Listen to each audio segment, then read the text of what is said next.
Meus queridos amigos, tudo na paz? O Nubank criou o primeiro ETF com pagamento de dividendos da Bolsa de Valores brasileira, o Nu Renda Ibov Smart Dividendos, o NDIV11. Será que vale a pena esse negócio? E esse ativo aqui, ele vai ser lançado hoje no mercado, no dia 29 de setembro de 2023, junto com outro ETF, o Nu Ibov Smart Dividendos NSDV11.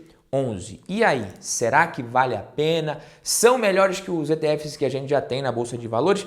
Será que o Nubank vai revolucionar o mercado de ETFs também aqui no Brasil? Um produto realmente bem mais interessante que os que a gente já tem ou não? Será que não vale a pena? Essa é a grande pergunta que muita gente está se fazendo. É apenas um truque de marketing, tipo um pedacinho do Nubank, do roxinho que o Nubank deu para um monte de gente? Vale a pena ou não? Quanto teria rendido nos últimos anos? E qual dos dois seria a melhor opção para o investidor com foco no longo prazo? O NDIV11 ou o NSDV11? Primeiro a gente precisa voltar no tempo e lembrar que o Nubank ele foi fundado em 2013. De acordo com a própria gestão, qual que é a missão do Nubank? O Nubank surgiu com uma missão muito clara de simplificar a vida financeira das pessoas. Eles começaram fazendo isso muito bem com um cartão de crédito sem anuidade, sem toda aquela burocracia dos bancos tradicionais, dos grandes bancos. E a gente precisa dizer que isso realmente foi um marco no sistema bancário brasileiro.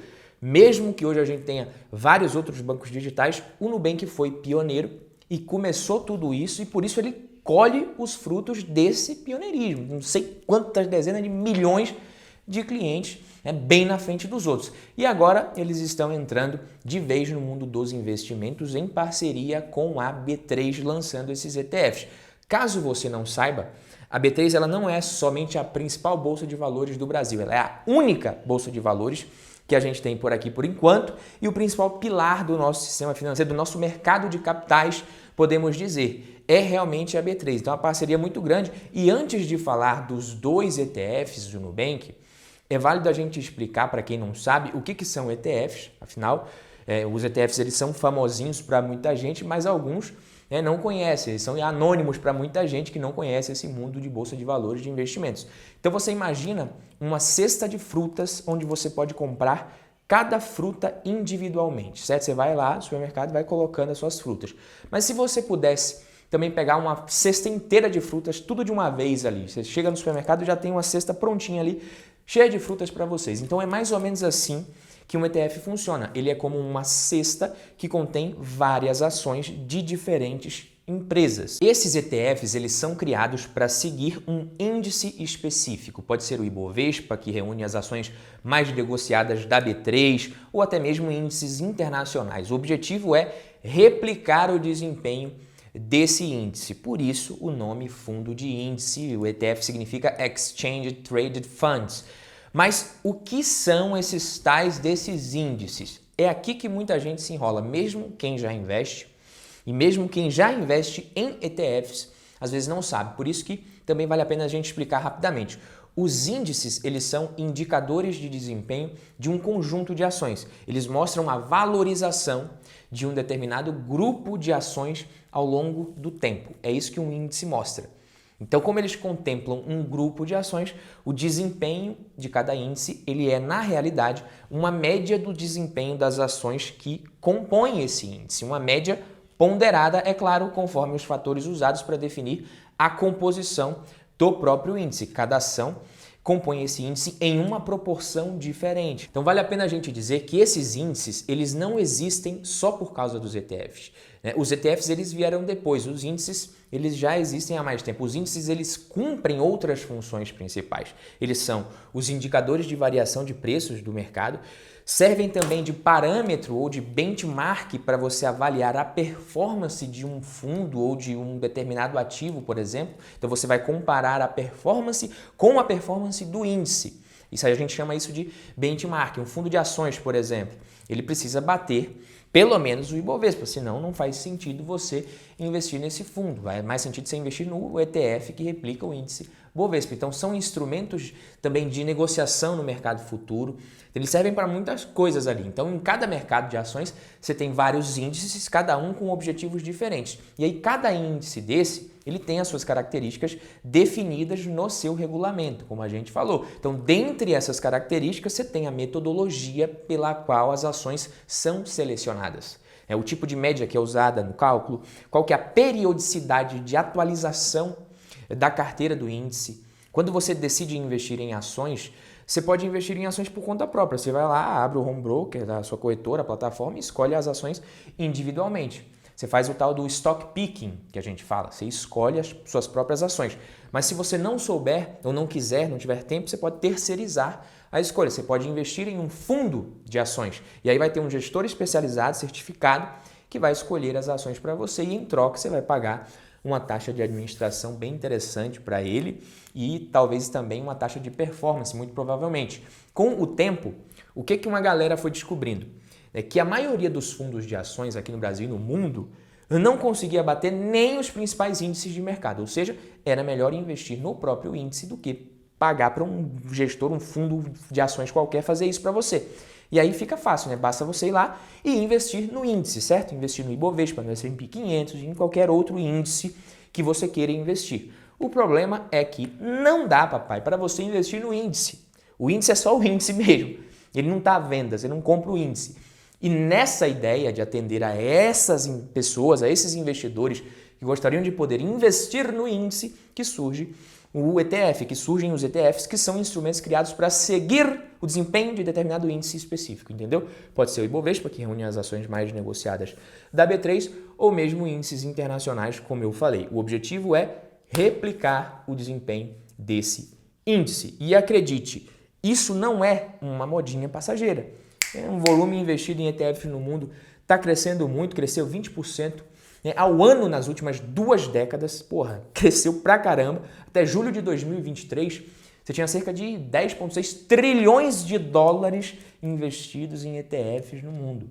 No Brasil, em agosto, o volume investido em ETFs foi de 44,9 bilhões. Isso mostra que os brasileiros estão cada vez mais adeptos a investir nesse tipo de ativo, nos ETFs. Então o Nubank ele poderia simplesmente lançar o seu ETF acompanhando algum índice que já existe. Várias empresas já fizeram isso, mas eles fizeram um pouco mais do que isso, ou bem mais, podemos dizer assim. O que o Nubank fez? A parceria entre o Nubank e a B3 foi formada justamente para a criação do índice Bovespa Smart Dividendos B3.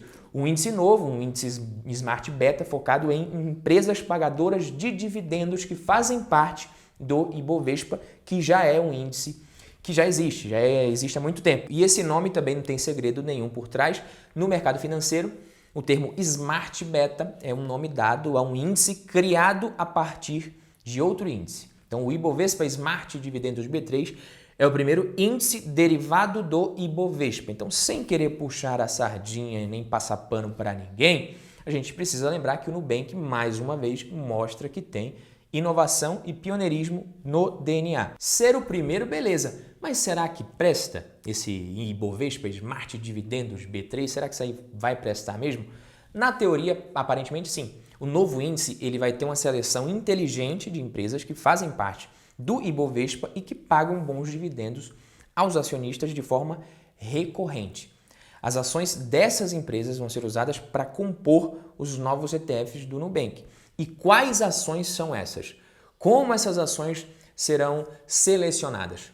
O Ibovespa Smart Dividendos B3, ele considera as empresas do Ibovespa que pagam os maiores valores em dividendos em relação ao preço da ação, as ações do Ibovespa, com o maior dividend yield. E aí você fala, Badu, eu sempre ouvi muita gente falar, inclusive você, que a gente não deve escolher ações somente com base no dividend yield. Olhar o dividend yield e comprar é burrice, sim.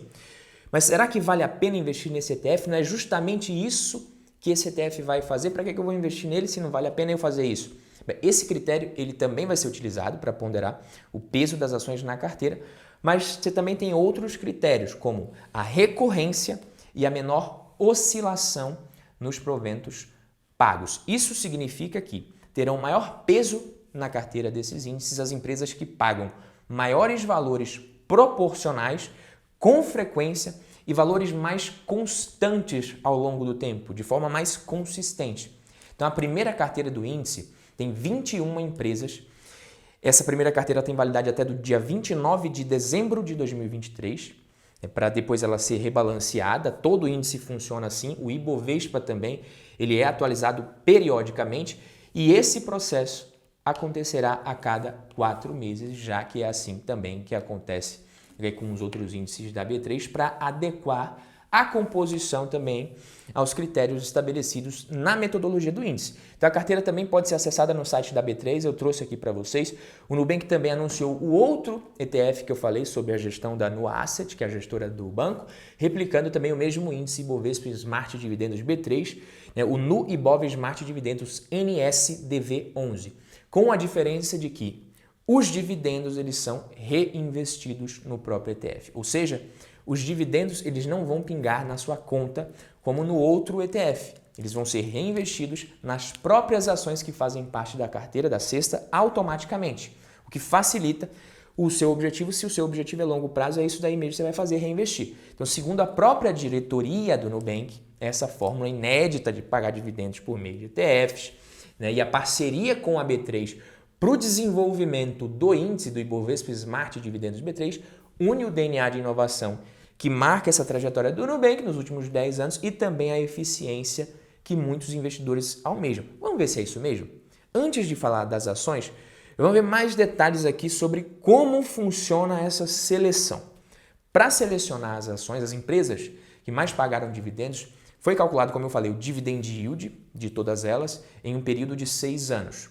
Como eu disse, e muitos de vocês sabem, esse indicador mostra quanto que uma empresa, uma ação distribuiu de dividendos em relação ao preço das ações. Isso aqui é bem simples. E aí, depois dessa conta, as empresas elas são ordenadas do maior para o menor dividend yield. E os ativos que vão compor o índice Ibovespa Smart Dividendos B3 são os 25 primeiros dessa lista. Então, você pega o Ibovespa. Quais são os 25% das ações que pagaram os maiores dividendos nesses últimos 6 anos? Essas ações é que vão entrar dentro do índice. Agora, o peso na hora de compor o índice, para definir o peso que cada ação vai ter dentro do índice, aí eles criaram um Dividend Score, ou seja, cada ativo recebe uma pontuação de acordo com alguns critérios pré-definidos. Então, além da recorrência de pagamento de dividendos, também foram analisados quais as empresas pagaram os maiores valores nos últimos 6 anos e se elas tiveram uma variação muito grande nesses valores no período. Ou seja, dividendos precisam ser consistentes, recorrentes, constantes. Então é um indicador legal, é um índice legal, é uma metodologia interessante na minha opinião. No momento, quais são as empresas que estão dentro do índice? Você tem Banco do Brasil, BB Seguridade, BBSE3, Bradespar, Cielo, CEMIG, CSN Mineração, CPFL Energia, Copel, Companhia Siderúrgica Nacional, Cyrela, Engie, Gerdau Metalúrgica, Gerdau SA, as duas, Itaúsa, Marfrig Global Foods, Petrobras, Banco Santander, Taesa, a queridinha de muita gente, Vale, Vibra Energia e Vivo Telefônica Brasil SA. Tem vários ativos aqui que eu não tenho em carteira e nem compraria hoje, mas isso não pode ser considerado um defeito, um ponto negativo desse ETF e do índice. Se não pode comparar stock picking com factor investing. Isso daqui nada mais é do que uma estratégia de factor investing que o ETF escolheu. Então você tem os fatores e ele vai escolher com base nisso. Você poderia colocar assim, olha, eu quero dos últimos 6 anos as ações que pagaram mais dividendos e as que estão sendo negociadas com menor P sobre L, menor P sobre VP e maior ROI. Beleza, é um fator, não foi isso que o Nubank fez. Ele escolheu esses fatores, mas é isso que um ETF tem que fazer nesse caso. Não dá para você falar, eu gostei bastante aqui da estratégia, mas não gostei dessas duas. Tem como tirar? Não tem, meu filho. Tem que ser assim, tem que seguir uma metodologia. Então não seja igual aqueles investidores que não sabem das coisas e fica reclamando, mimimi, falando merda sem saber. Não dá para fazer isso. Então, ou uma coisa ou outra. Se você não quer, não quer essas 3, você vai investir diretamente nas suas ações. É isso que a gente faz. Não fica reclamando coisa que não tem sentido. Caso existisse desde 2013 o Ibovespa Smart Dividendos B3 teria acumulado uma variação positiva de 142% até o final de agosto desse ano. A bolsa estava subindo ainda, mas no mesmo período o Ibovespa ele teve uma variação positiva de 87%. Então, o índice foi melhor do que o Ibovespa, mas isso não é o retorno que o investidor teria tido se investisse nesses ETFs, é diferente. Eu vou falar sobre isso, mas antes, olha só aqui o que o Andrés Kikuchi, o diretor executivo da Nu Asset Management, a gestora do Nubank, falou sobre isso, né? Abrindo aspas aqui, entendemos que a evolução do mercado internacional de ETFs nos últimos 10 anos versus o mercado de fundos tradicional deve acontecer no Brasil nos próximos anos. Esperamos estar entre os protagonistas desse mercado nos próximos anos. Mas será que é isso mesmo? Será que vai ser uma revolução positiva? Será que esse NDIV11 e NSDV11 são tão legais assim mesmo? Será que vale a pena? Será que presta mesmo esse trem, como se diz aqui em Minas Gerais? Vamos ver, pô, mas deixa o like no vídeo aí se você ainda não deixou. Ficou até aqui me ouvindo falar um monte de coisa e não deixou o like ainda. Deixa o like se você não está inscrito. Clica aqui no botãozinho vermelho de inscrever-se. E agora eu vou falar. Enquanto o NDIV11 ele distribui dividendos aos cotistas, aos acionistas, o NSDV11 ele reinveste, ele prefere reinvestir os valores no próprio fundo, o que gera maior potencial de retorno no longo prazo. Isso está bem explícito e realmente gera maior potencial de retorno no longo prazo mesmo, e muito. Eu vou explicar por quê. Mas até aqui, beleza. Você quer receber os dividendos, você escolhe um, você não quer, você escolhe o outro. Você já precisa dos dividendos. Então é possível você investir nesses ETFs a partir de R$100, o valor corresponde a uma cota. Eles têm uma taxa de administração de 0,5% ao ano e não cobram taxa de performance. Vai cobrar taxa de performance como, né? Você vai replicar o índice? Pô, a taxa de performance é justamente cobrada em cima do que você supera o índice, então não tem como o ETF cobrar isso. Mas o imposto de renda é cobrado no momento da venda, né? Que imposto? O imposto sobre o ganho de capital é assim que funciona com qualquer outro ETF, até mesmo com cotas de fundos imobiliários. Então, a alíquota que incide sobre esse tipo de investimento é de 15% sobre o ganho de capital líquido. Até aqui, tranquilo também. O que não desceu bem para mim é que no caso dos dividendos, do ETF que paga dividendos, a tributação é descontada diretamente na fonte e é de 15% sobre o valor pago aos cotistas. Ou seja, no ETF que paga dividendos, os investidores recebem os dividendos já descontados do imposto pago. É a facada na fonte, entendeu? É aqui que tá, não digamos a pegadinha, mas é aqui que tá o negócio que você tem que abrir o olho. Pô, para que eu vou investir nisso? Será que realmente faz sentido para mim? Mas Badu, pô, o que é isso? Não tributaram ainda os dividendos. Como assim você vai pagar 15%? Bom, nos ETFs que pagam dividendos, parece que já são tributados sim, você só não sabia porque não existia. Esse daqui é o primeiro. E é por isso que você não vai me ver investindo em nenhum dos dois. Para mim, não faz sentido. Pode ser que para você faça, mas para mim, não. E se fosse para escolher um dos dois, seria o que não paga dividendos, porque também não cobra esse imposto, que para mim é ridículo, não faz sentido nenhum. Agora, 0,5% eu acho uma taxa justa para um ETF, até interessante. Mas pagar os dividendos antes mesmo do governo querer me cobrar na pessoa física, isso aí eu dispenso totalmente. Não sei você. Então o governo ainda não cobrou e o Nubank está querendo que eu pague? Ué, essa Nubank? Não, aí não, né? Vamos com calma, pô. Claro que esse imposto aqui é brincadeira, seria retido na fonte pelo administrador, mas não vai para o bolso do Nubank. É para o bolso do governo mesmo, como todo imposto. Só para você não me entender mal. Mas se eu posso seguir sem pagar, para que eu vou investir num ETF e vou ficar pagando isso? É por isso que, para mim, o NSDV11 ainda faria sentido para quem quer terceirizar a escolha ali dos ativos e investir em ações pagadoras de dividendos de forma passiva. Mas o NDI-V11 eu acho besteira, não investiria nem a pau. ETFs, eles podem sim ser uma boa opção, beleza, pessoal? Tanto que, historicamente, se você mantiver a consistência no longo prazo, ali 20 anos ou mais, investir somente em algum ETF que replique o S&P 500 da Bolsa Americana, por exemplo, coisa que você consegue fazer em 3 minutos por mês, só fazendo isso você teria obtido e provavelmente poderá obter também nos próximos anos, uns 20, 30 anos, um desempenho melhor que o de mais de 90% de todos os investidores das bolsas de valores do mundo inteiro, segundo estudos citados no livro A Psicologia Financeira do Morgan Housel. Então, ETF é um bom instrumento. Às vezes a galera gosta de escolher, gosta da adrenalina ali, gosta de também fazer esse exercício intelectual, bacana, mas para isso você precisa ter disciplina também nos ETFs, paciência, manter os aportes e escolher o que faz mais sentido. Ainda tem outra coisa, se você quer viver de dividendos lá na frente, você precisa saber que se você tiver só ETFs na sua carteira, mesmo que eles não paguem dividendos, isso vai ser potencializado esse retorno no longo prazo, mas você vai precisar vender as cotas para se manter, não vai pagar dividendo. Isso é normal, só que na hora de vender você vai pagar 15% de imposto sobre o lucro, que vai ser muito grande no longo prazo. A gente já viu ali pelo retorno nos últimos 10 anos. E nos dividendos, nas ações, você não precisa vender nunca e você pode só simplesmente receber os dividendos. Por enquanto é isento, a gente não sabe até quando, mas enquanto é isento, a gente vai ficar isento mesmo. A gente ainda tem poucas opções de ETFs por aqui, se a gente comparar com a Bolsa de Valores americana, por exemplo. Lá você tem muitos ETFs temáticos, dá para você se expor a diversas estratégias de factor investing, como eu falei aqui nesse exemplo. Aqui no Brasil ainda não por enquanto, mas com o mercado evoluindo, logo logo a realidade também vai ser diferente, vai ser melhor. Esse foi o vídeo de hoje. Não gostei do que paga, o outro ainda vai, mas não vou investir em nenhum dos dois. Fico por aqui, vejo você no próximo vídeo. Tamo junto. Valeu! Paga dividendo, mas paga imposto também, tá maluco?